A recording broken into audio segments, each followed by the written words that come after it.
Everybody settle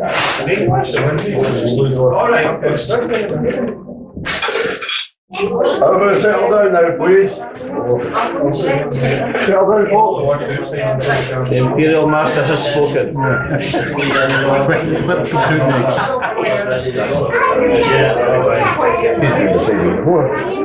He's been what? Has he?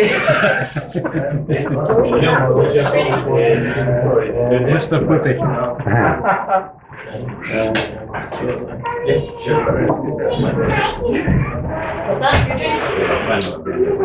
Afternoon, everybody. Welcome to the YesCafe again. Another live internet stream. The format will be much the same as before. I'm going to speak for a wee bit, slightly off the cuff today, and then Sam's going to speak again, and then we'll just take questions from the room, and usually some questions come in online from people using the feed there. Hi. My name is Neil Hay. I am the candidate for the SNP South for Westminster on Mayor South. The selection process is only just completed this week, so we now know all our candidates. And even in that period, that short period within that week, rather a lot has gone on and rather a lot has happened. So we'll cover a wee bit of that and why I think the SNP are the correct vehicles for building Scotland's priorities and the work that we did last year. There is already a bit of a legacy from the referendum campaign, and that the energy is still there. The interest in politics is still there. It was galvanised, and it'll all come back when we start running through this campaign as well. Already, we know the membership rise within the SNP, we know the Greens and the Scottish Socialist Party got good rises as well. But people are actively coming out to campaign already. So they've been waiting on the chance since September to get back on the horse and get out there and carry on with us. Things that have gone on. Got my own phone? No? There's music coming from the speaker, is that? That could be. Maybe kill that. This week, we saw the budget in Holyrood. It passed successfully, but not without objection from the other parties, predominantly Labour. So in a budget, a 12 billion budget invested in Scotland's NHS, they still objected. We're making more funds available to local authorities to commit to protect teacher numbers, and they still objected. We provided within that budget a rates relief package for small businesses to the tune of 615 million, and they objected to that budget. We're already in seeing a pattern here that's just continuing from before, where we have objection for objection's sake. But it's good that we see it now, and we know what's going to come with it. Additionally, that budget and a £330 million investment in Scotland's schools infrastructure, and another 140 million in investment through NPT not-for-profit development to help develop college campuses as well. So it's a really big, balanced, constructive budget that was passed this week. But again, we still objected to. Strangely, we have Labour who have come forward in the previous few weeks with some of their own proposals, uncosted, not balanced, such things as 1,000 more nurses, which we haven't quite managed to find out yet more than what. 1,000 more nurses doesn't really mean anything until you know what your start point is. So apparently it's just 1,000 more than the SNP have said. We haven't said the figure yet. So could be waiting for a wee while till we find out what 1,000 more, what it means. The other thing that's going to prove a problem for them is that was to be funded on the back of a mansion tax, predominantly aimed at the southeast of England and London. Now, I don't think anybody in their right mind thinks that everyone within the Labour Party, within the Tories, and within the people in the southeast of England are all going to think that's a great idea. Not just the southeast of England, but what about the nurses in Liverpool? What about the health service in Newcastle, in Yorkshire? They're going to want to have a say in where that mansion tax fund goes as well. So another one, and just another example of not particularly well thought out policy. We're in Westminster in the last couple of weeks as well. We've had 3 significant votes that have gone on. And they're significant in general, but they're also significant to this constituency for the manner in which our current MPs voted within those motions. The media will help it in that that message won't particularly get out too strongly to us as to how that voting has gone. But we know how it went. So we have Ian Murray here as our MP currently. I don't know Ian personally, so it's entirely what I say is entirely based upon his voting record and the principles that we see in front of us for how he acts in Parliament. Unbelievably, the Labour MP for Edinburgh South voted with the Tories on austerity. A further £30 billion worth of cuts to public services, and they voted with the Tories to push that through. Not an abstention, not that he didn't turn up, he actively voted for that motion. We saw on fracking, another one of the policies that Labour suddenly jumped in with. Fairly clearly they knew that the SNP policy was coming, so they jumped in 2 feet before it and made a big issue of the moratorium on fracking, and fracking was going to be suspended until such times as more investigation and safety issues and things like that were addressed. Well, that was Scottish Labour that said that. Because when we went back down to Westminster, the motion was let run. So the Conservative motion that went through Westminster just left to do so with abstentions from the Labour MPs, including the MP for Edinburgh South Ian Murray. However, previously he had said he was against fracking. On record as having said that. So on that occasion, he just abstained. The third one that came up was on Trident. Now bear in mind here that Labour are arguing about 1,000 nurses. You get 150,000 nurses for the cost of renewing Trident. Yeah. But Ian Murray didn't vote. He campaigned in this constituency for his election, and one of the things he campaigned on was the fact he was against the party line and he was happy to stand up and condemn weapons of mass destruction.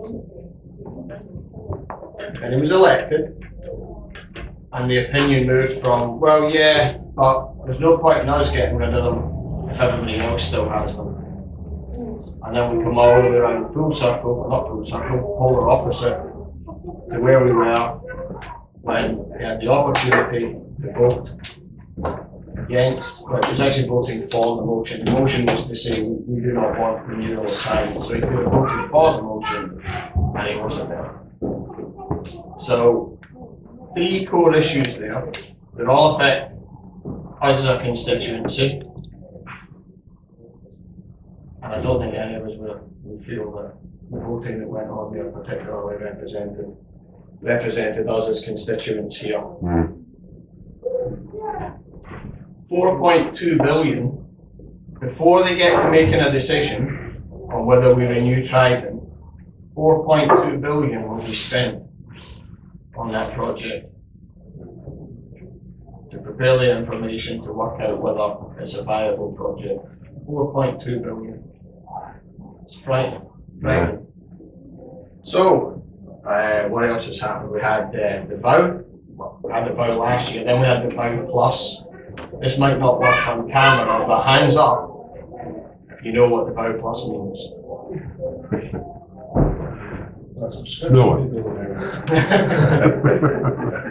No. No one's particularly clear what that vow plus means either. I haven't got a clue what it means. No. What we do know is the rather feeble attempt at proposals to the Smith Commission from some of the other parties. What they included in their suggestions that should be in the Smith Commission was fairly pitiful. So to submit next to nothing, then argue for next to nothing within the Smith Commission review, to have the Smith Commission come out and then suddenly say, you know what, see if we were in power, it'd be loads more. It's never going to wash. We're out canvassing, banging on the doors and things just now, and the people who are there that we're speaking to, who have, fair enough, not everybody has a great interest in politics and it passes some people by, but the people who have the interest in politics, this is not fooling anybody. It really isn't. We just need to keep out on the doors and make sure we keep those conversations and we keep people aware of the fact. Because it'll carry on. It'll carry on. It won't stop just here. The other thing that's coming up regularly on the doors is the polling and the manner in which the figures are showing fantastic projections for us at the moment. Personally, I would draw short of those, taking those as conclusions. That's where we're going to be. I mean, some of them are just beyond wildest dreams, really. However, they are all pointing in the same direction. To different extents, different rates, and the Ashcroft, the Lord Ashcroft poll that came out, there was a specific constituency poll. Okay, it didn't feature too big in the East, but the specific constituency poll was absolutely phenomenal, and it was a big cross-section, a big sample group that was polled for each of the constituencies. And for that to come out predicting 53 seats, it's just unbelievable. And that really will have put the wind up all the other parties. I haven't seen the usual Sunday press releases and TV there'll be this morning, but I imagine the central focus around those conversations will be those polls and what they're going to do about it. We saw last year that when they're backed into a corner, they'll come out fighting and they'll use everything that they can come out and throw as they come from some of the scares and the threats on the extent of what an SNP government would mean, all the way down to Friday there they started a smear campaign against one of the candidates through in the West, which is a politics student. He's actually standing against Douglas Alexander. And they went to the extent of crawling all the way through our social media sites, on Facebook and on Twitter, to see if they could find something that they could use against her. Now, if we're at that stage now, it'll get extremely colourful towards the end of this campaign. It is in our campaign, it is absolutely key. Not everybody can do every job and go canvassing, etc. But even in conversations and doorsteps and in the pub and in the cafe and wherever you happen to be, it is absolutely key that we keep that one-to-one conversations going. We keep those messages getting out there and give us opportunity to have a drink. All right.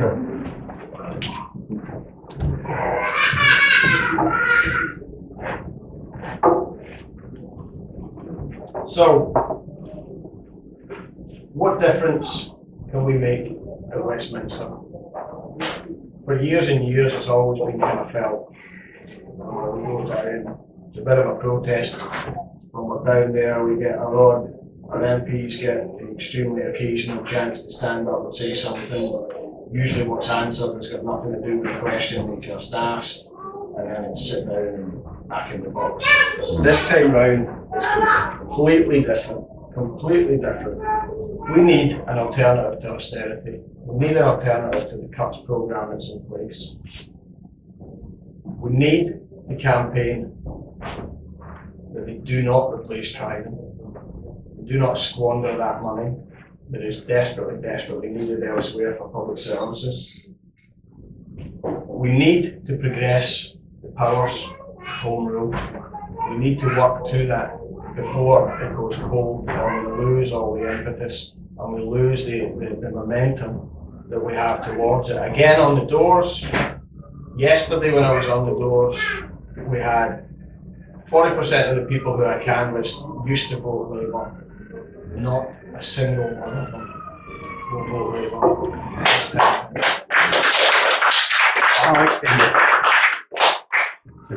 Made me smile as well. I felt like laughing on the doorstep too, but I can't really. So was I. But we need to move on as well. We need to be in a position where we can take moves and to secure and protect our industries that we're particularly strong in here. The topical one for looking at is obviously oil and gas at the moment. That because of some out there worldwide argument and dispute between superpowers, we as a country are, well, we've got the Andy Murray gas syndrome going on at the moment. Through the referendum, loads of oil and gas, it's British. Price drops, Scottish. Same syndrome when Andy Murray's winning. Yeah. And also, safeguarding our place in Europe.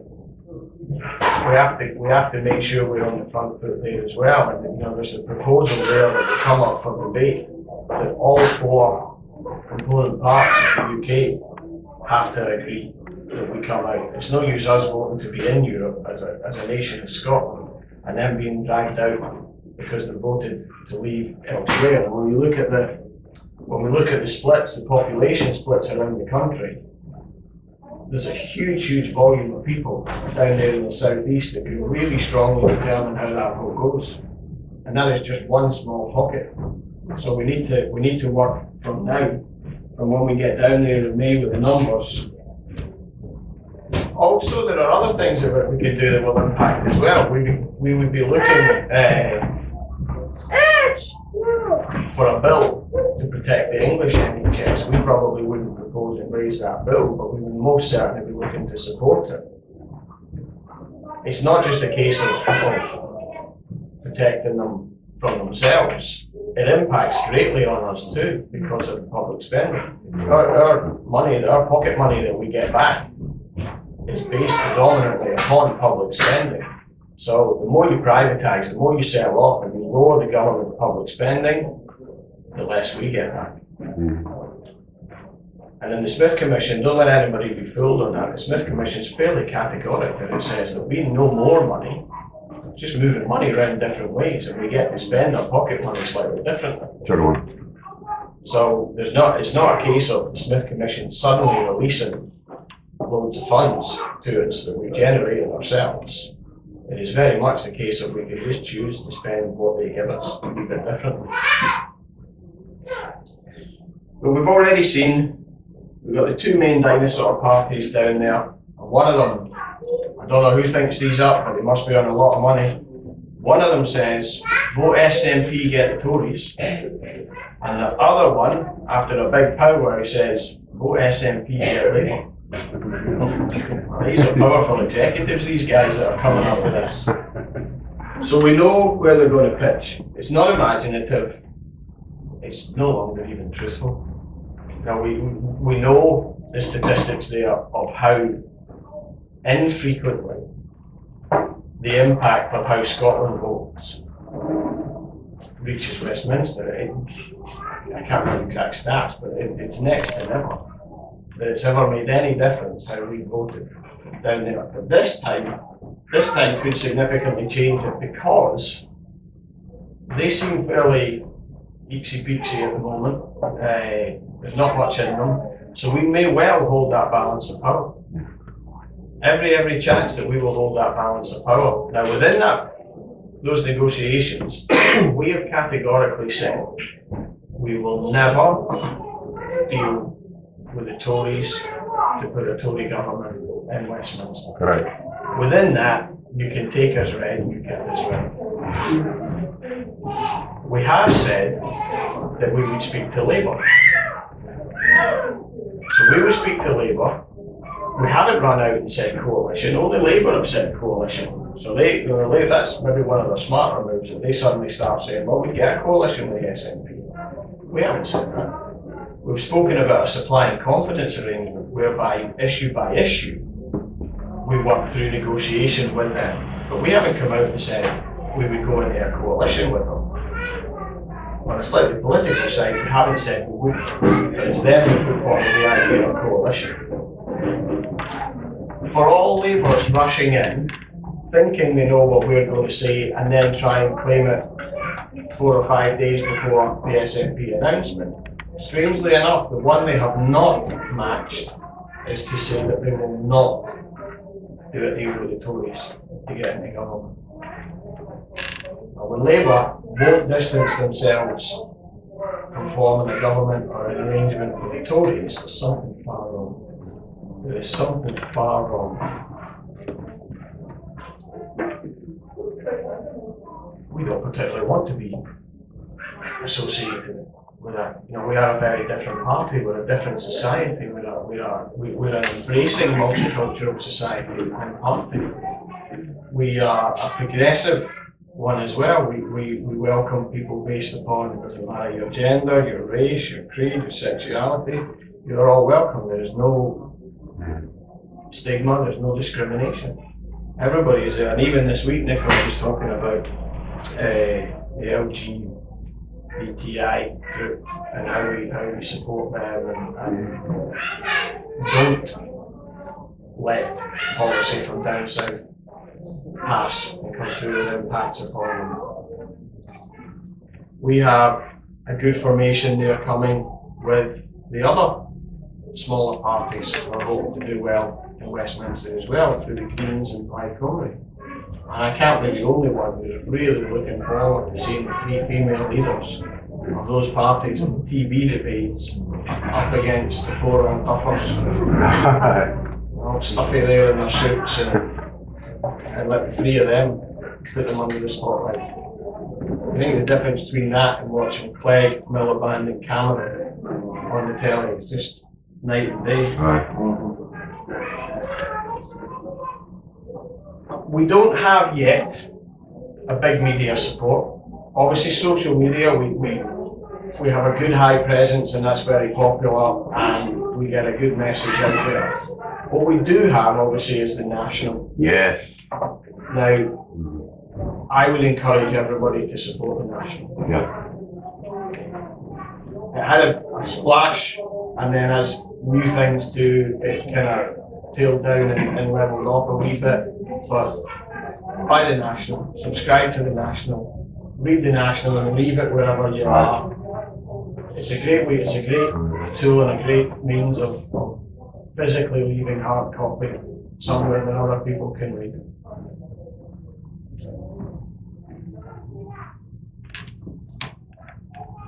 I'm basically all but done. Sam's going to speak. I think probably we'll just do the questions all together on the end. Yeah. So no more ado. Sam Shackleton.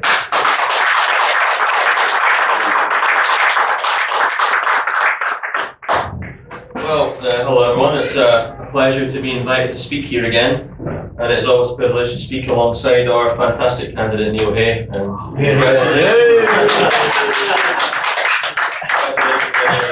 selection for candidacy as well. It'll be great to have you representing us down in Westminster.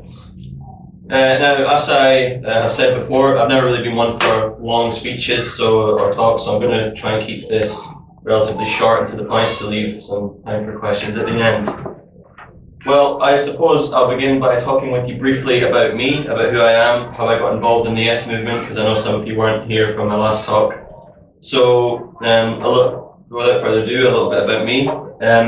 In the beginning, when the referendum was announced, I was quite dubious of the whole thing. Politics at that point didn't really have any appeal to me as a young teenager growing up in Edinburgh. But I never really felt empowered to get involved in the political process in any way.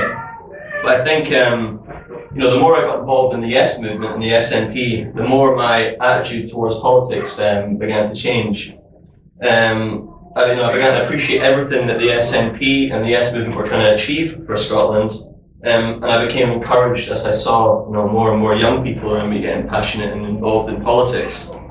I began to attend Yes rallies, engage in many a passionate debate with friends and family, as I'm sure a lot of you have done as well. And in the end, I went on to speak at several rallies after the referendum. Now, today I'm going to be talking about the Yes movement and how we move forward in the run-up to the general election. I'm going to talk about the area in which I've had the most involvement in, which is how we can encourage the younger voters to get involved in politics and engage in the political process.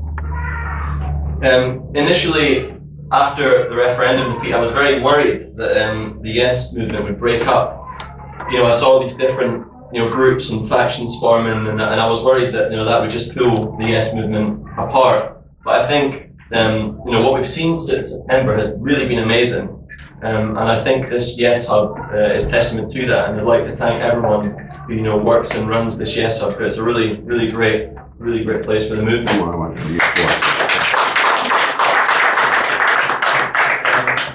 I think this Yes Hub really represents what this movement has been all about, which is this regular and ordinary people working together, I think in a way in which this nation really hasn't ever seen before. I think we can work and build on the energies and efforts of the grassroots campaign of the Yes movement. And I think if we channel that behind the SNP, I think that would be great if we can channel the passion and energy of the Yes movement behind the SNP, because they're really the only party in Scotland that can truly represent Scottish interests. Now, today I'm going to talk about moving forward. As I'm sure you're all aware, the general elections are fast approaching, and I think all the opinion polls so far, as Neil said, are looking good for us. Such as the Ashcroft poll it was published the other day there. But I think it's important not to get complacent with these polls, because as we've seen in the referendum, a lot of things can change from here until the referendum day. But I think what these polls have proven is that there is not a single seat in Scotland that the SNP can realistically take, and I think it's up to us to really push forward with SNP, and I think that's where we come in. Over here. This is the first time in the history of our nation that we can really make a difference in the political process again. The Better Together campaign often threw about this phrase in the referendum that this decision would be the most important decision we'd ever have to make in a lifetime. But they always sort of demeaned us in that sense. But I don't think that at all. I disagree with that. I think the most important decision we have to make now is the decision to get an overwhelming SNP majority down to Westminster in May. I think that's the most important decision, and that does bring us to the topic at hand, which is the general election. We're on the run-up to the most significant general election vote that I think Scotland will ever have to make. This is really going to be make or break now, I think, for the Yes movement and the SNP. We have a clear choice now to kick out the Red Tories, which I like to use that word, formerly known as Labour, from Scotland, and we can fill their seats with a massive SNP majority, and I think that really is possible, that we can do that if we really channel our efforts. As a nation, Scotland has voted for Labour in every general election since 1955. But for 38 years of that, we have been subject to Tory governments that we effectively didn't vote for. And I think that we need to convince people not to make that same mistake again. This year, we could really make a difference. And by backing SNP in the upcoming elections, I think we really could hold the balance of power over the parties down in England. Now, as I've said before, I'd hazard a guess in saying that probably everyone who's sitting in this room, I'd imagine, is here because we all share a common goal. We all share a common aspiration, so to speak. We wouldn't be sitting in this room together if we didn't want Scotland to be an independent country. I think that's important to remember, because for me, that is and always will be the number one goal for the SNP in the long run and the Yes movement. I think the referendum, it was, simply a setback in the run-up to independence, and as Nicola Sturgeon said, I think the 1.6 million people who voted yes were simply the base camp. I think that all it takes really is for us to make the climb together, and I definitely think that's a climb that we can make alongside the SNP. Now, moving on to the SNP, I've heard a lot of varied opinions on the SNP throughout my involvement in the Yes movement. Initially it was, I don't trust that Alex Salmond, and I'm sure you heard that thousands of times, and there has been a lot of varied opinions, but I think it's gotten to the point now where it would really be hard to deny that the SNP are the only party that can represent Scottish interests in Westminster. I think it's the point was proven when Joanne Lamont left Labour, because it was being ran like a London branch office. I think that proves SNP's point fantastically. And I think Labour and Conservatives have really time and time again failed the Scottish people. And now, as I've often said in my speeches, I think it doesn't really matter what party you support. And I think that's the amazing thing about the SNP, especially in the general election. It doesn't matter if you're a Green supporter or an SSP supporter. I think the rallying cry now is for everyone to join behind the SNP, everyone who was involved in the Yes movement, to really put our energies behind the SNP. And then obviously there's Holyrood election, but I think regardless if you're a Green supporter, if you're an SSP supporter, or even a Labour supporter, I think the realistic party to support if you want Scottish interests represented in Westminster is the SNP. We've seen a quarter of young Scottish voters joining political parties since the end of the referendum, and that is truly an amazing statistic. I'd hazard a guess in saying that a large majority of those of Scotland's youngest voters have joined the SNP. Like myself and many of my friends I know have joined the SNP as well. And I think it's up to everyone who's a bit older is to take an active role in encouraging young Scots to get involved in the political process. And I think a good start would be for encouraging young Scots to encourage them to get involved with other young people who are passionate about politics. Things like the SNP students. I was at the national conference for the SNP students the other week there, and it was really great to see other young people passionate about politics. And if they're at university or even Edinburgh College, there's one starting up in Edinburgh College. To encourage them to get involved with other young people, because I know when I was younger anyway, if anyone came up in a suit usually and said, I must get involved in politics, I would just tune out, my mind would just blank. And I think what's really inspired me is seeing all these other young people in the referendum getting passionate about it, and then you have discussions and debates with them, and then they really encourage you as well. So I think that's the main thing, is to encourage younger people to get involved with other young people that think the same and that are passionate about politics. I think Scotland's attitude really has changed. The referendum, as I've said many a time, the referendum's reignited the flame that once burned in the hearts of the Scottish people, both young and old. And I think it is up to us to create the future that we want to see in Scotland, because it is possible. If we truly want to see Scotland as an independent country, then we must put all our efforts in securing an SNP majority in May. Thanks a lot for listening. Thank you.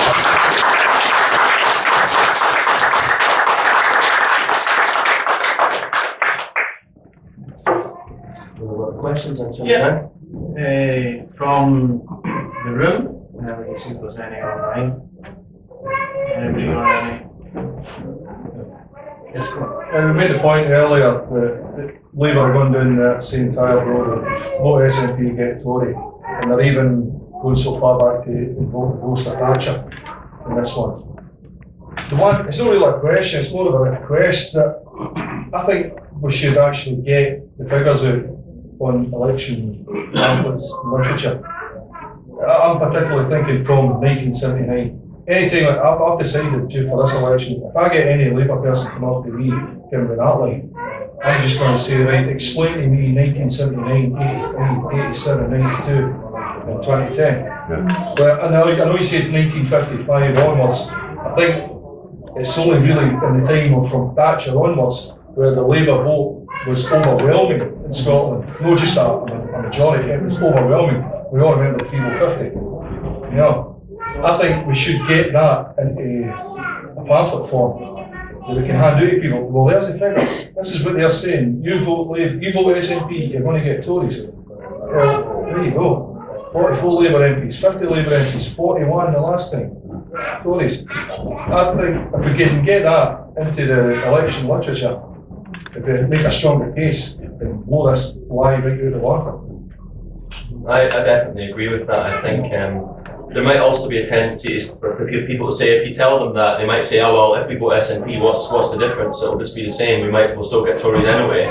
But I think it's important to hammer forward the facts of, we could hold the balance of power with an SNP majority in a way that we couldn't with a Labour majority.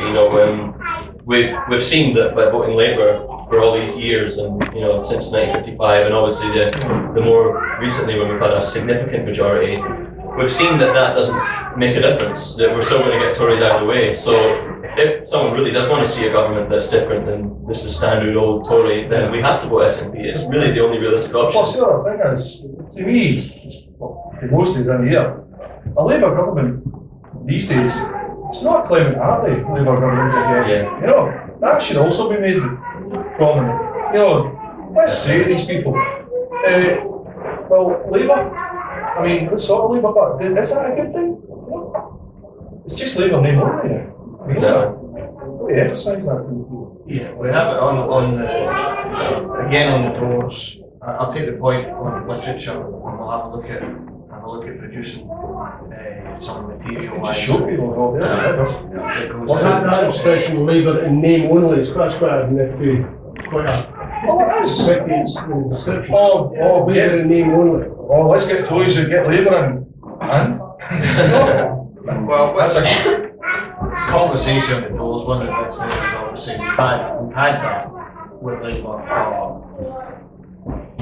forever and a day, and we still have horrendous mortality rates, we still have dismal poverty rates, we still have children in Scotland, for goodness sake, in a country with our wealth, we still have the rate of children who fall into poverty.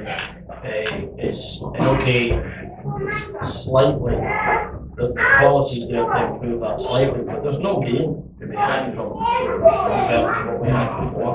There's especially no gain to be had from sticking with that on the premise that it is the Labour vote. I mean, one of the most common bits on the door when somebody says the vote to be for Labour is I'll ask them what the two main Labour policies are that they believe in. We have to.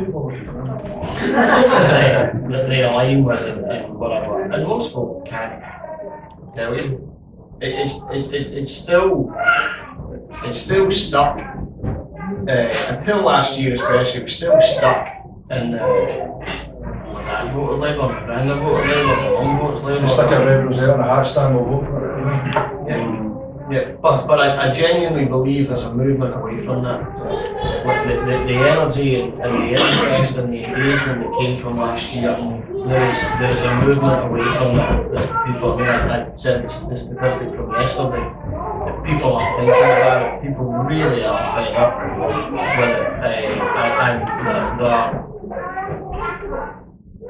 it, there's a direct link in people's heads now between Labour and the Tories. Partly because the policy's not that much different, and secondly because they stood side by side, propping each other up last year, and they danced up and down and they sang together and they did a jig in places when they saw the results coming in, and people now are viewing them as one and the same. Yeah, I think even down in England, that UKIP are going to hoover up a lot of the ex-Labour people as well, so it's maybe worth throwing in on the doorstep that you fancy a Tory UKIP coalition running the country, because I'm sure most people here would run a mile, but it was worth throwing that in along. I think we still should be more on what we're going to do. I don't want to end up being like the Labour Party saying, just attacking Labour all the time as they attack us. I think you have this. But I think that's if they're going to go down the road of voting, vote SNP, you get Tory. Oh, sorry, mate, that's no truth. I think having the statistics on the leaflet's a good idea. But I think also informally there's no harm in just sowing that seed because it's a likely outcome. You know, Tory UKIP coalition run this country and will come into a fascist state, basically. So it's worth, not having on the leaflets, but sowing a bit of either. Okay, thanks. I was just going to say exactly the same, is that the general election is quite different from a referendum. But the message from a referendum was positivity, and we should not be losing sight of that. Spending all your time demolishing the other team's arguments, or like we're so far. The SNP are about strength and hope, and that's a message you've got to keep getting in front of the electorate. It's interesting hearing it. The policy has been vote SNP and get the Tories. That's not what Labour have been saying. They've been saying vote SNP and get Cameron. But they've just discovered now that Cameron is more popular in Scotland than Liberton. So they're changing the policy to now. Because I mean, They're going to trying both Thatcher again. get the Tories. What we should be saying is vote SNP, strength, hope, get forward. You're right, we need to know definitive SNP policies on the doorstep. If you're asking to put Labour too many policies, we've got to know what SNP are. Neil and Sam can answer that today. That's the way we're going. But we've got to keep the referendum spirit there, which recognise it's a general election this time, slightly different. Let's stay positive. If I can ask on the national, Neil, you mentioned the national, I get the national, I get it digitally. And it just occurred to me, you said leave it lying around the buses. Can you actually forward it? You get it, pick it up, can you can't play it? And you can't send it to somebody else? No? Oh, well, just a thought. Not that I advocate it, because I'm sure there's technical reasons that you shouldn't do it, but you only need to do it would be to screen dump Photoshop all out off your screen and then send an individual article or something like that. You know that's going to speak to me, so. I do, right across, don't I? You do. Every page. I'd like to pick up on what you said as well about the positivity aspect, and I definitely think that's really something that is unique to the SNP really, and it's sad to say that it is unique to the SNP, but it is because when you hear Labour talk, it's always vote SNP, get Tories, Miliband, whichever one it is that week. It's never anything positive. It's never, vote Labour so we can build a better, fairer, more equal country, socially just country. It's always doom and gloom, and I think people will respond more to positivity, will respond more to the positive aspects that were turned up during the referendum campaign. You're right, we definitely need to use that for the SNP. Do you think Labour would have learned after the last two Scottish elections? Constantly SNP attack, and yet they're still moving in the same way. But it's a good thing. Well, I think vote-wise it probably is. I mean, it was the day after Jim Murphy was made the leader, and he pulled out the old folder and he gave nigh on the identical speech whether we need to listen to people and so on and whatnot. If it wasn't the same speech edited, it was clearly by the same person because it was the same jargon, it was the same phraseology in it, and it's just top service. That's not anything constructive. There's nothing there that people are going to think, well, that's right, great, he's listening to us now. But the longer they spend their time doing that, the better as far as we're concerned. The meeting it out is to put the message out of what we are doing, what we hope to do, and what the plan for looking after the priorities of Scotland are. And it shouldn't ever be a policy announcement for a Scottish party to say that they're going to make decisions in the best interests of Scotland. It would be natural, wouldn't it? That would be your start point, not a policy announcement that you're going to start making decisions for the people of Scotland.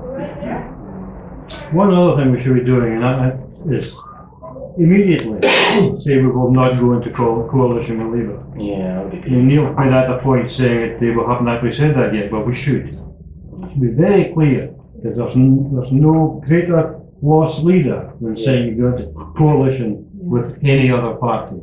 Supplying confidence is the way forward, absolutely. And we should be categoric in that. Because there's no point in decrying Labour, putting all their weakness and say, well, we're going to bed with them. You know, we'll support them, we'll take them through. Right away, we should be absolutely clear. We will be able to work for Labour, and that's flying confidence. We will not go into coalition. It's been disaster for Lib Dems. Yeah, I would agree. Plus, if you say that beforehand, I feel like you think, well, what's the point of going to SNP, or just go Labour? If that's what you're going to do anyway, Yeah. Well, there's still an argument there that says if Labour get in, they are not going to push for further powers. That's the big difference within that. Whereas if you vote SNP and you have an SNP and Labour confidence and supply arrangement, the SNP is constantly going to be negotiating for policy, benefits, procedures, whatever that are in Scotland's interests. If you just vote Labour and you get Labour, we will get nothing. It's not going to happen. We saw it last year from the Bow with the big blast across the front page, and then Gordon Brown led the way, only to find out by 11 o'clock on the 19th he started banging on about somebody sign my petition, please. I've got a petition here. We need to get the Bow sorted out. Not going to happen. You see on TV this week, did you see him saying, but the Bow was only a timetable? Yeah, and nobody challenged him. He actually said, the guy had said it will be as near as federalism as possible. On television this week was allowed with very responsible to get away with saying, oh, but the Bow was only a timetable. That's all it was, we delivered the timetable. But even Mark MacDonald was on Call K. And in Call K, I can't forget who the Conservative MSP that was on, it was a Conservative MSP that was on, was allowed to blush over the bit when Kay Adams said, nobody ever used the word home rule. And it was allowed to go. I think Mark's very astute and he's quick. And I think he was just that struck by the audacity of the claim where you're kind of sitting thinking, hang on a minute. And it was allowed to let that's go. what I've said since I started commission. This is home rule. We have to live at home rule. Yeah. I mean, there's enough big articles on it. There was articles from Edinburgh MPs and things like that in the Scotsman, the Evening News on it saying, right, we've now delivered on the vow, let's move on. It's not going to happen. It's not going to happen. Yes, Pat? I belong to the Women for Independence movement. I got a email from them a couple of days ago about proposals that they had asked all candidates for Parliament to look on to not personalise the campaign, to not disrespect, where possible, individuals. You can criticise the party at all you want, but to try not to stew in and be critical of individual candidates. Because if you're wanting women's votes, that kind of thing can put women off. Is that something that the SNP are going to be trying to do? I think you're right to say it's difficult to avoid it. But equally, that's why before I started talking about his voting record, I pointed out I don't know Ian Murray. So what I was saying is not personal comment on Ian Murray. Right. And at that level, it's really difficult to avoid because ultimately an MP's job is to stand up and look out for his constituents.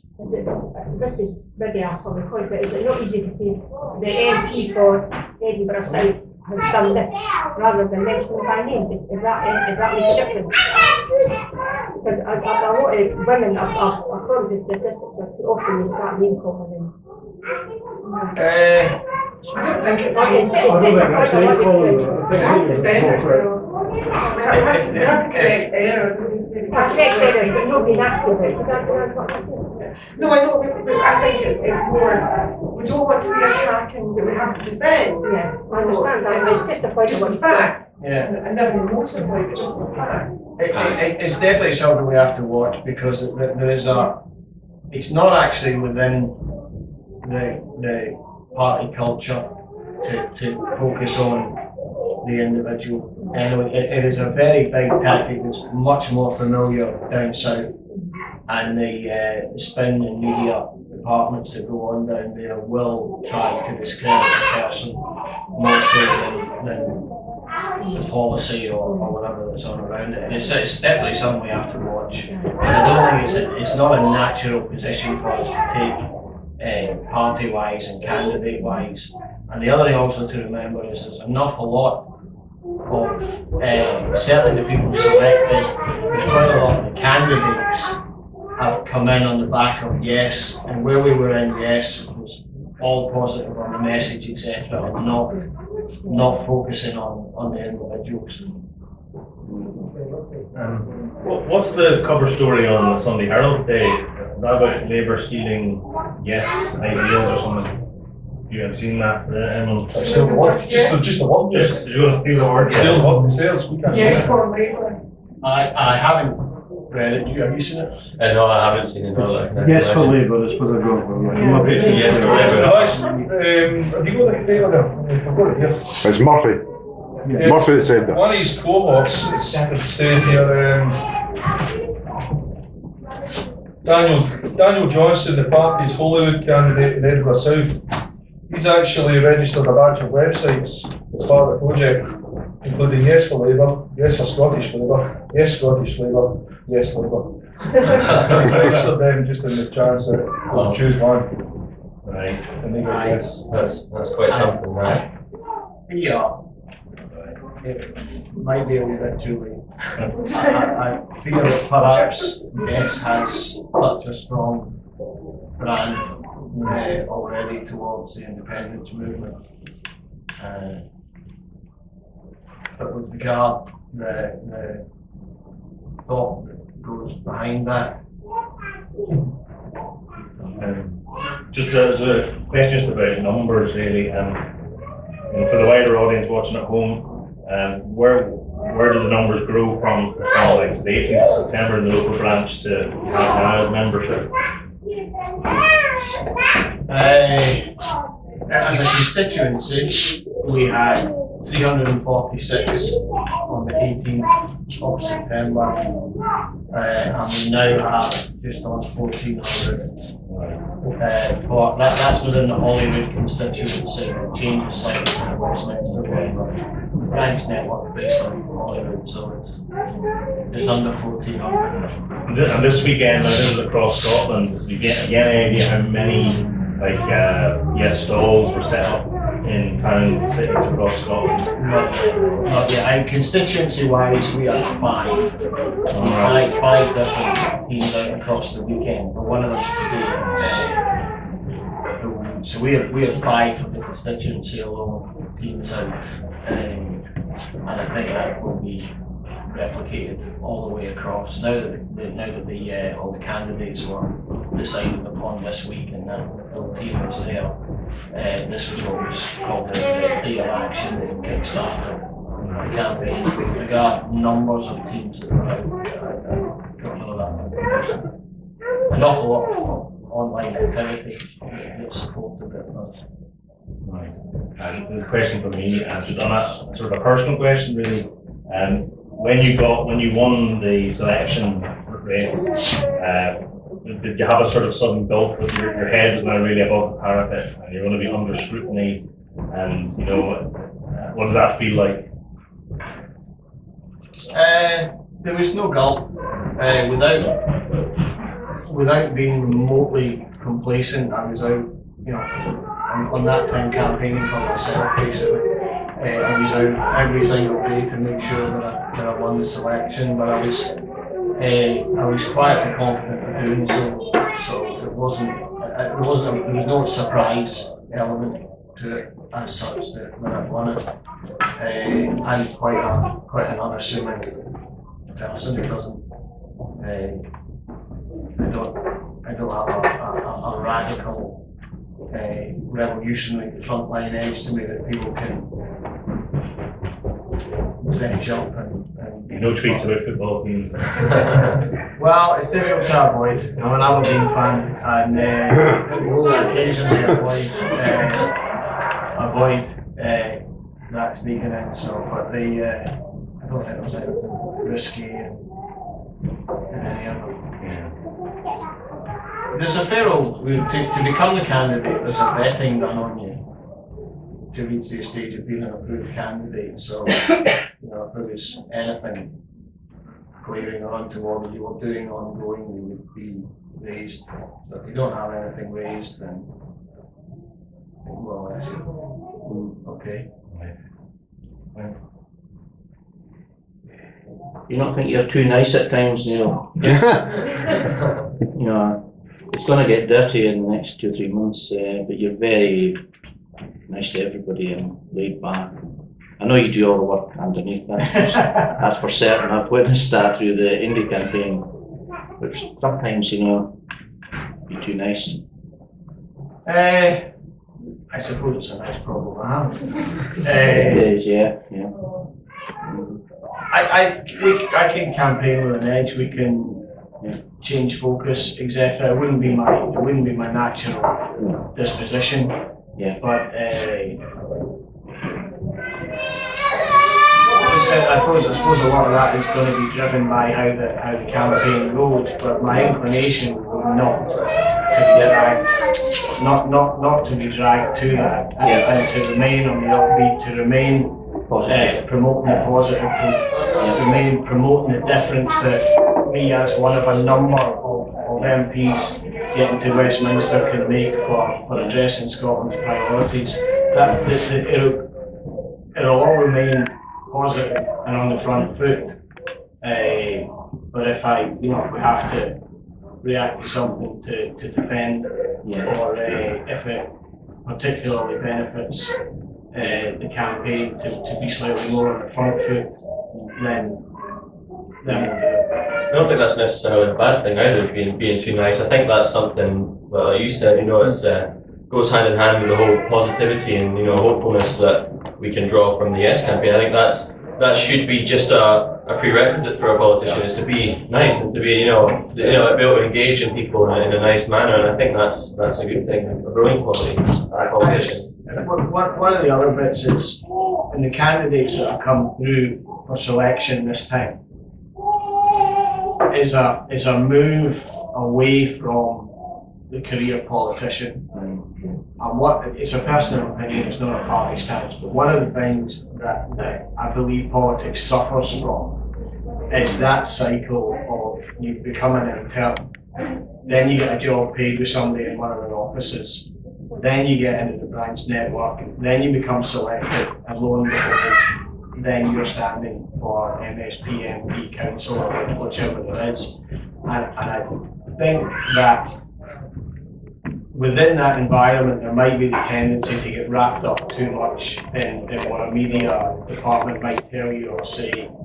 Whereas I genuinely think this time, when you look at the calibre of people who have come forward, who have stood and been unsuccessful, never mind the ones who've been successful, that I think it is all to the good for politics in Scotland that we have a diversity of professions, we have a diversity of natures, of attitudes, and I think that's all to the good. And certainly the life that I've led and where I've led it, whatever, I have a huge wealth of and variety of experience that I think probably leads itself to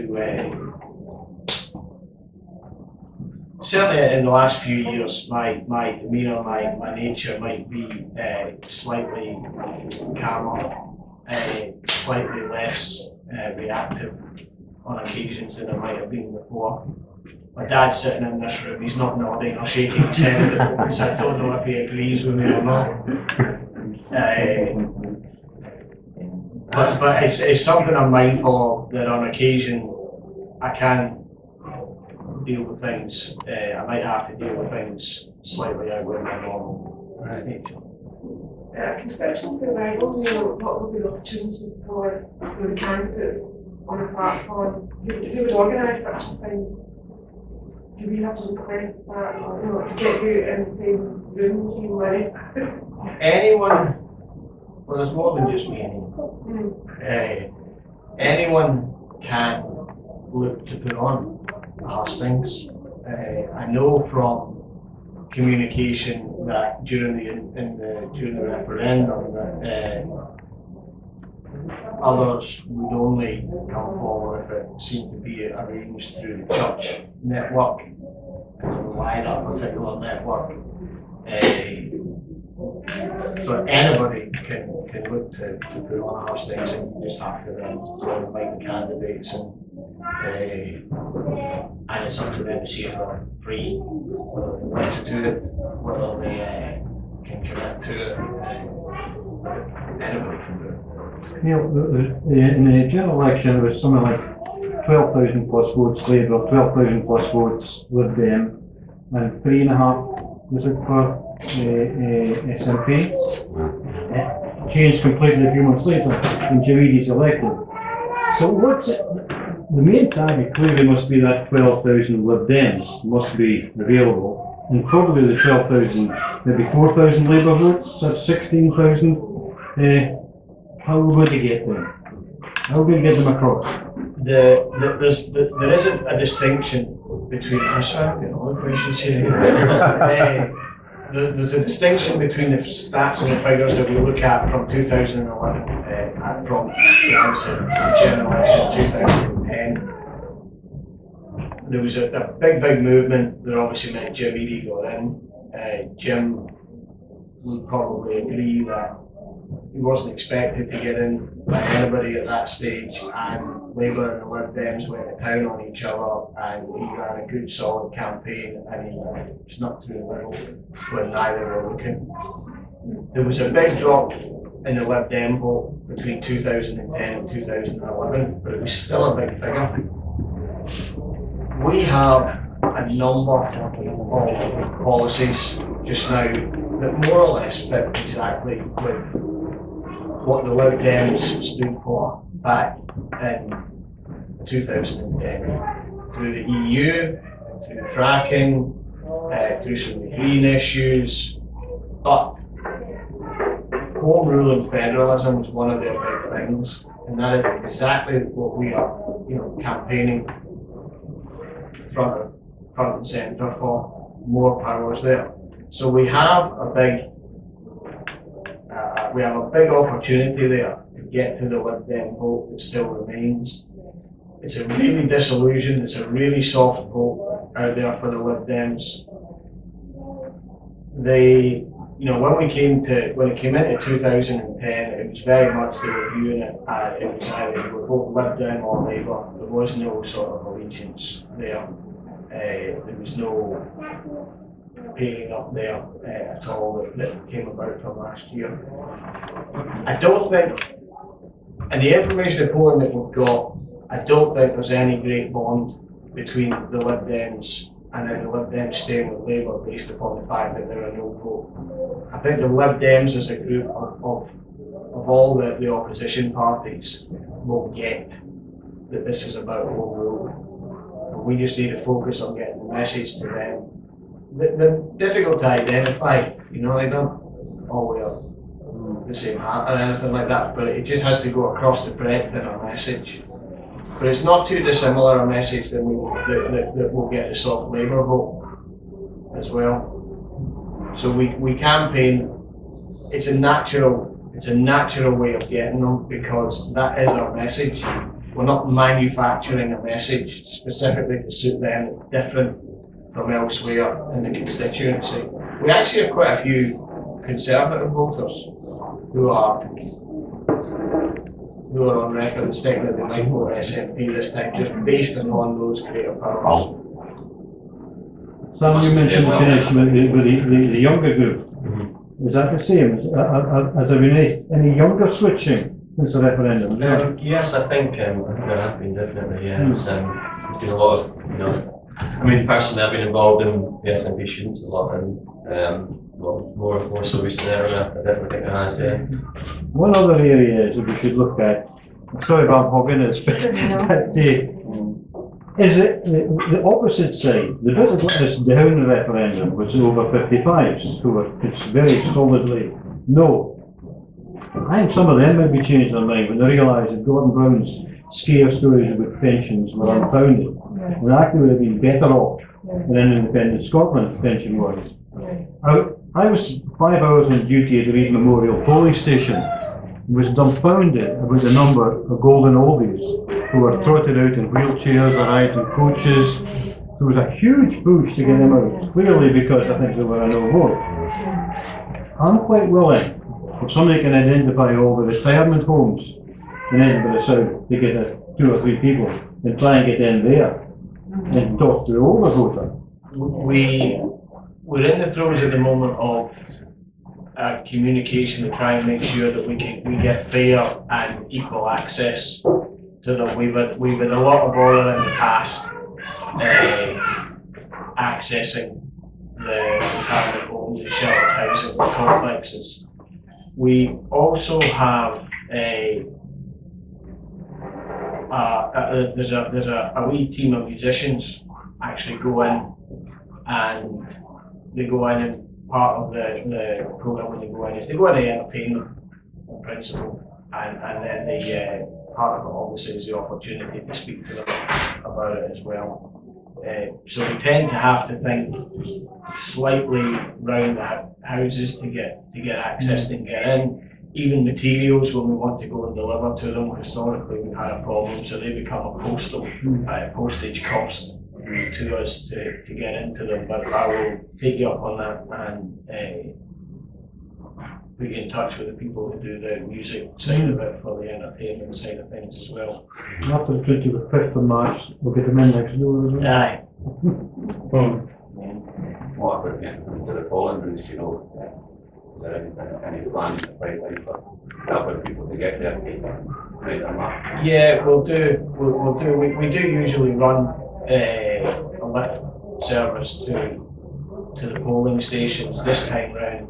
It's actually used a lot less these days because of postal votes. So we don't encourage postal votes to the extent certainly that Labour do, but they're increasingly popular now. And aside from that, whenever we can, we do offer lifts, etc. to polling stations. And also keep an eye on who's counting the postal votes as well. Yeah, that would be handy. Yes, well, after the referendum, there's a lot of talk about the Yes Alliance. Yeah. I don't really see it as strong as what I'd hoped it would be. And clearly the SNP are going all out, which I agree with, to get strong candidates in every constituency. Is there talk, between SNP, Holyrood and other parties? Is Nicola bringing heads together, or is that not really the case? At the moment, it's my understanding it's not really the case. Yeah. It was there as an idea immediately after. Yeah. And I understand why some of the parties felt that's not for us, because if you take the Greens for example, the Greens were an out and out yes. They had yes and they had no. So within the Greens who were voting no, you're then asking them a bit of a stretch there to say we will not field candidates in certain areas just because it's a pro-independence pact when they didn't want independence in the first place. So they were in an awkward position as well. The Scottish Socialist Party were all out, they were pro-Yes Alliance unequivocally, and there was, as far as I understand, there was some talks, even when the SNP weren't part of that, there was some talks that they might work with the Greens, but I don't know to what extent and how far that got. I just know now it's not on the table. And obviously, we as a party, we changed and amended the rules slightly to allow people who just joined to come and stand, etc. So within that, there was certainly the encouragement for some of the people who came to the Yes movement as well. Yeah, I completely agree as well. I think the whole stance on the Yes Alliance as well, with the Green Party and everything, like Neil said, there was elements of the Green Party who were no supporting as well. So for them to embrace the supporting SNP, I think that'd be a bit of a push.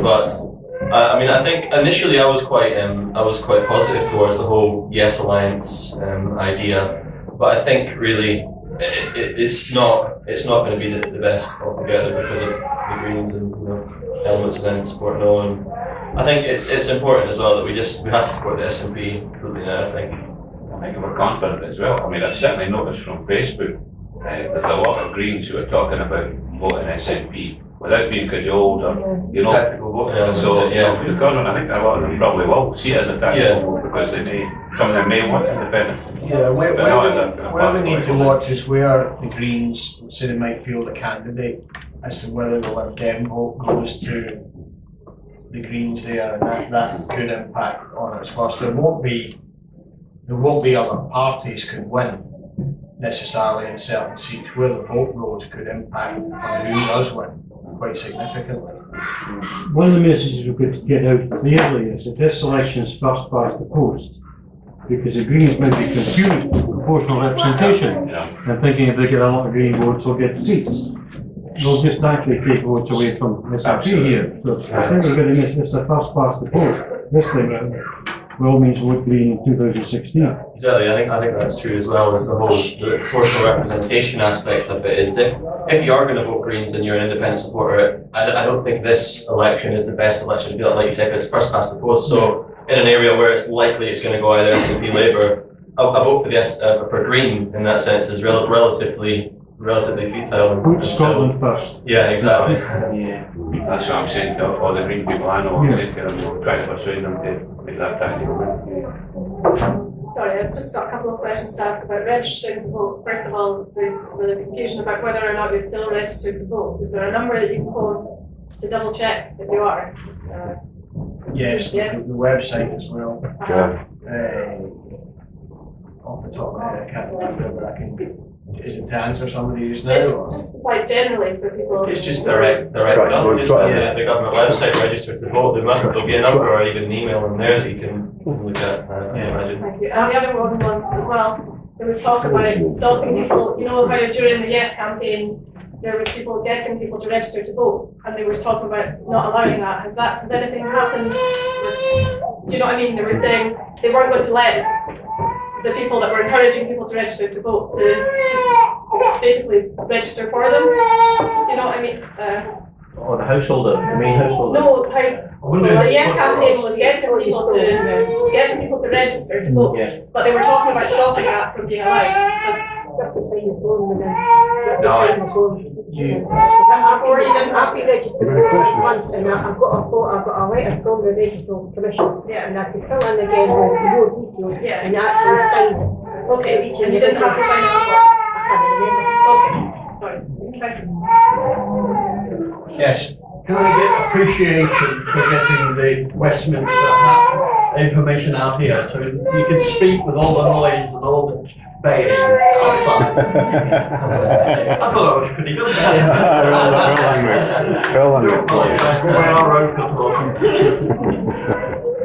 Jerry. Some good canvassers here, by the way. I've got a sheet out here if anybody wants it. Jerry, have you got any? I know there's nothing from people at home. Okay. I think that's the trouble hearing actually. No, the kids, sorry about that. No, that's okay. Just I suppose, in an acoustic environment, when we're talking around the room, it can be hard sometimes for the microphone to pick up everybody. Okay, thanks, Dave. The great thing about the referendum was, quite honestly, the grassroots movement. It merged with the political parties and really created a massive power. That's going to have to be rekindled now. Thankfully, that covered all age groups, and particularly the young element as well. So, it's really important, Stan, that you stimulate all your friends and just try and grow that grassroots movement, because hopefully it's going to swing into motion fairly soon. I mean, it's definitely there. I can feel it on the website and everything else. But as a general election, I don't think it's going to be quite as powerful, but hopefully we can get as much of that previous power as possible, because we're not going to get the media on the SNP side. The Daily Mail this week has been terrible. Not that I buy it, but my wife used to buy it for the crossword only, and I used to read the score, but it's banned now. But I saw an extract last week, and it's just dreadful. It's full of lies. Now, if you multiply that across a lot of the media, we're going to be up against it, so the grassroots movement is going to have to work. But thankfully, we've got such a nice broad spectrum of candidates now for SNP, a lot of them from the grassroots movement. Hopefully that's going to be a strength for us this time round. Yeah, definitely. Some of the young element, definitely we need that to really kick in. So it's great that you're here today, and you know, I know you're going to be speaking at quite a few rallies. In fact, Neil, that's a big one for you, because when you win in May, in 5 years' time, young Sam's going to be knocking on your door to vacate that seat. Yeah. Definitely. What was the turnout in 2010, do you know? Because it would have been low, it would have been 50 plus for a year. Yeah. So that's a huge opportunity as well, to get that turnout up to 75%. And going back to what you said about the grassroots movement, the young people, I think that's going to be a main factor in this general election, because it's something we've never really seen it before. I mean, I personally haven't. It's just the all ages getting involved. I mean, here we've got, you know, 3 generations of SNP members. My grand's here, my mum's here, my dad's here, and I'm here. And so I think that, you know, the grassroots movement spans across the whole spectrum. And personally, on an education level, I've seen, you know, there's a lot of these, the Scottish Nationalist student associations appearing. I've recently started one for Edinburgh College, and I know there's many around different universities, and they're thriving now as a result of the referendum and the grassroots movement that you mentioned. So that's definitely going to go a long way to getting the message of the SNP out there to the younger voters, you know. I'd just like to add to that, I think what's on our side as well, the carrying on momentum, is it's a general election, and the issues on a general election, the Westminster government, that's what the constitution is, etc. We're really fortunate in that way that it's not a council election we're coming up to, where we might have lost a lot of that momentum. So it's a natural progression. A lot of the issues are similar to as they were in the referendums. We just build on them. Yeah, I agree. I think as well, generally younger people are more educated by the social media. They're more drawn to that positive approach and that calm approach that you were talking about, rather than what we're used to doing in Westminster, the spitting and the snarling and the personal stuff, you know. So that's where we'll draw them in as well, with that approach, I think. Correct. Neil, you've been watching that programme documentary about Westminster. Does it not fill you with dread? It just confirmed such a change. To bring change, obviously as one person, if you're going into somewhere, then that'd be very difficult. But given the numbers that we hope we're going to take down there, go down there, then we'd be optimistic of some change coming. If we get 50 MPs and they turn up every day, they'll outnumber the rest of the people. We will. They had a fantastic debate this week about voter registration and engaging people in the voting process.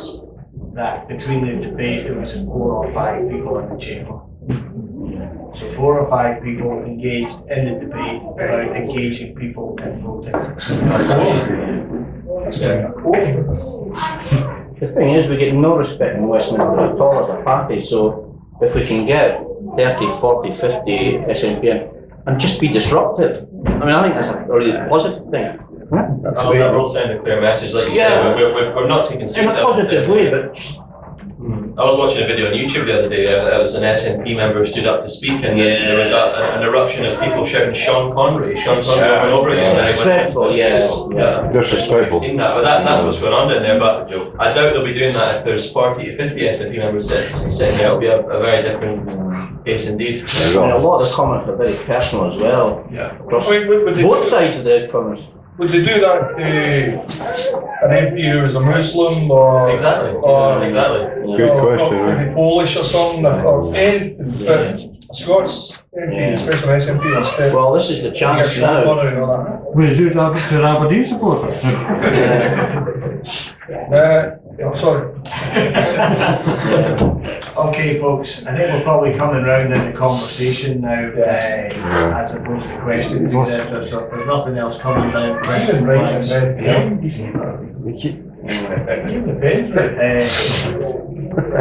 then I will say thank you very much to Sam for coming and supporting and speaking today, and thank you very much to you all for Thank you guys. Thank you, gentlemen.